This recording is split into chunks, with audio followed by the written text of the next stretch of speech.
There were a series of reasons why we did not look outside the freeway loop.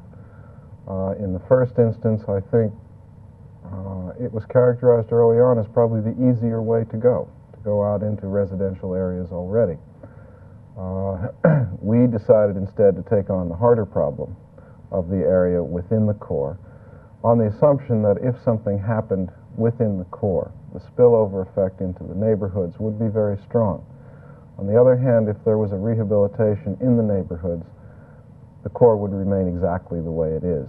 So that as a matter of priorities, it seemed to us that the more urgent problem was to get something happening within the core area itself.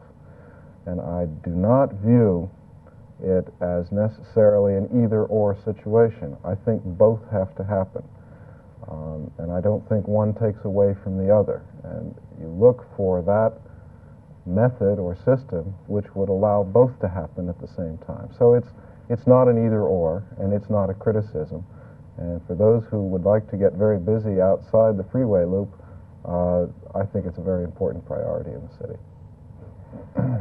To get government action, you mentioned that public discussion is necessary. On the basis of your experience, what's the best way to get that started?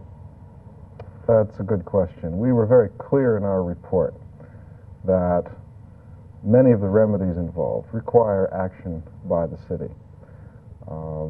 Now, I think this is a relatively new way of doing business in Dallas, but it's clear to me that in order to make this housing feasible, as we've defined it, that the city will have to become involved very strongly as a partner, so that I would assume that any further public discussion or the beginning of public discussion would involve the city, because ultimately they will have to be making the legislative decisions to make this happen.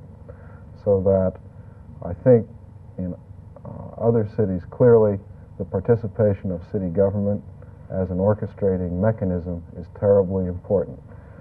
Our client, the CBDA, has announced that it has asked the Chamber of Commerce to be involved in any future implementation, so that clearly between the Chamber and the city and whatever parties the city feels is necessary to bring in order to achieve a consensus to do this, I'm sure the city is going to come up with an appropriate forum to do it.